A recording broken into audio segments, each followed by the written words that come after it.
Hi hello నమస్తే welcome to our channel social post. This is Mansa. ఈరోజు మన ముందు ఉన్నటువంటి గెస్ట్ రమేష్ పసుపులేటి గారు ఉన్నారు. So personal finance professional. Hi sir, నమస్తే. నమస్తే మేడం.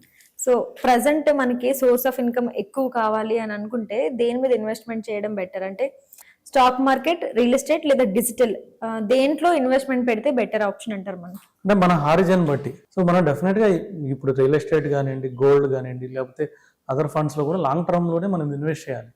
సో మనకు తెలిసినట్టు పాతకాలంలో ఎఫ్డీలు చేసేవాళ్ళు. సో 10 yearsకి చేసేవాళ్ళు మినిమం, ఎందుకంటే 10 yearsకి డబుల్ అయ్యేది ఎఫ్డి. చాలా మంది ఇన్సూరెన్స్ కంపెనీ ఎల్ఐసిలో మనకు తెలిసిన ఎల్ఐసిలో ఇన్వెస్ట్ చేసేవాళ్ళు. పాలసీస్ ఎన్ని సంవత్సరాలకు ఉండేవి? 15 yearsకి 20 yearsకి ఉండేవి. ఇప్పుడు ప్రజెంట్ సిచ్యువేషన్ ఎలా మారిపోయిందంటే మనది 5G స్పీడ్ లాగా, అయితే వందే భారత్ ట్రైన్ లాగా 5 yearsకి ఎంత వస్తుంది, 5 yearsకి ఎంత వస్తుంది, లేదా 2 yearsకి ఎంత రిటర్న్ ఎక్కువ వస్తుంది, లేకపోతే 1 yearలో నాకు ఎక్కువ రిటర్న్ రావాలి అనే సిచ్యువేషన్కి వచ్చారు. సో అలాంటప్పుడు చూస్తే ఏదైనా రిస్కీనే. సో మనం ఎఫ్డి మనం మ్యూచువల్ ఫండ్, స్టాక్ మార్కెట్ చూసినా రిస్కీనే, 2 years కోసం, 1 year కోసం స్టాక్ మార్కెట్ చూసినా రిస్కీనే. అలా రియల్ ఎస్టేట్ కూడా రిస్కీనే. రియల్ ఎస్టేట్లో కూడా ఒక ల్యాండ్ మనం ఇన్వెస్ట్ చేస్తే ఇమీడియట్గా పెరగదు. సో సపోజ్ ఇక్కడ హైదరాబాద్లోని అవుట్కట్స్లో ఒకనొక టైంలో ఇన్వెస్ట్ చేసిన వాళ్ళు పర్టికులర్గా, అంటే ఇప్పుడు 2008 to 2007 చూద్దాం. 2007లో మార్కెట్ బాగా పెరిగింది, రియల్ ఎస్టేట్ చాలా బాగా పెరిగింది. సో ఎందుకంటే భూమి వచ్చింది.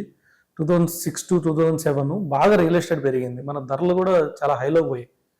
కానీ 2008లో చూస్తే ఆర్థిక మాంద్యం వచ్చింది. మనకు తెలిసినట్టుగానే ప్రపంచం మొత్తం ఆర్థిక మాంద్యం వచ్చింది. అప్పుడు చాలా మందికి ఉద్యోగాలు పోయినాయి. సో చాలా మంది ఏదైతే ఈఎంఐలు ఉన్నారో అవి కట్టుకోలేకపోయారు. అవి కట్టుకోలేకపోవడం వల్ల ఏమైందంటే రియల్ ఎస్టేట్ బాగా పడింది. రియల్ ఎస్టేట్ ఎక్కడ పడిందంటే అది కూడా ఏంటంటే సిటీ సెంటర్లో, అంటే ఇప్పుడు మన హైదరాబాద్ సిటీ సెంటర్లో చూస్తే తక్కువ పడింది, ఒక 10 to 20% పడింది. అదే అవుట్కట్స్ చూస్తే దాదాపు 50%, 70%, 90% కూడా పడినాయి కొన్ని చోట్ల. అంటే 10,000 గజానికి కొన్నవాళ్ళు 1,000 రూపాయలకు కూడా అమ్మేశారు 2008లో చూస్తే. ఇప్పుడు అక్కడే 1,000 రూపాయలకి అమ్మిన చోటే ఇప్పుడు దాదాపు 70,000, 80,000 నడుస్తుంది గజం. అంటే టైం పట్టింది. 2008 నుంచి ఇప్పుడు దాకా 17 years. అప్పుడు 1,000 రూపాయలు గజం ఉంది, ఇప్పుడు 80,000, 1,00,000 రూపాయలు కూడా గజం ఉంది.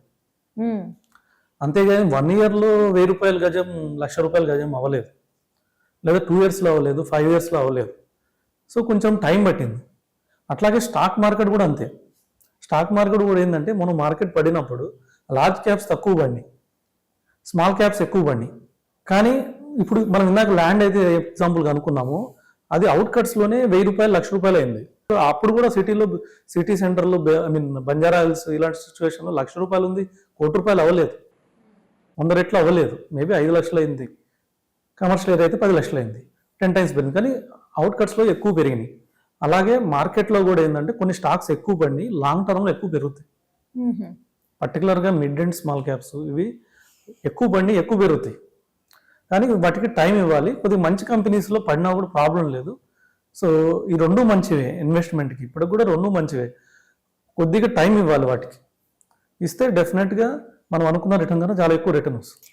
రియల్ ఎస్టేట్ అనేది కొంచెం time taking process, but returns వస్తే అంతే ఫాస్ట్ గా, అంతే ఎక్కువ వస్తాయి అంటున్నారు, అంతే కదా సార్? అవును, అది same applicable to share market కూడా. 2008లో షేర్స్ కూడా బాగుపడినాయి. అవును, గ్లోబల్ రిసెషన్ వచ్చినప్పుడు వరల్డ్ మొత్తం ప్రాబ్లం అయింది. మన షేర్ మార్కెట్స్ పర్టికులర్గా ఐటీ స్టాక్స్ బాగుపడినాయి, అవి కూడా 100 times పెరిగినాయి. ఏదైతే రియల్ ఎస్టేట్ కొన్ని ఏరియాలో 100 times పెరిగినాయో, షేర్ మార్కెట్ కూడా కొన్ని స్టాక్స్ 100 times పెరిగినాయి. కాకపోతే మంచి టైం ఇవ్వాలి వాటికి, ఇస్తే 100 times పెరుగుతాయి. అంతేగాని పెట్టేసి 1 month తర్వాత ఏమైంది, 1 year తర్వాత ఏమైంది చూస్తే అవి పెరగవు, అక్కడే ఉంటాయి. సో కొంచెం టైం ఇస్తే రెండు మంచి ఇన్వెస్ట్మెంట్స్. అంటే మనకి ఇన్ని రెట్లు అయ్యే అవకాశం ఈ రెండిట్లోనే ఉంది. అది ఇంపార్టెంట్. యాక్చువల్లీ టైం అనేది ఇంపార్టెంట్ మార్కెట్. ఈ వీడియో చూసాక ఈ రియల్ ఎస్టేట్ లో ఇన్వెస్ట్ చేయాలనుకున్న ప్రతి ఒక్కరికి అర్థం అవుతుంది అనుకుంటున్నాను. సో చాలా వాల్యుబుల్ ఇన్ఫర్మేషన్ షేర్ చేశారు sir. Thank you so much. Welcome అండి.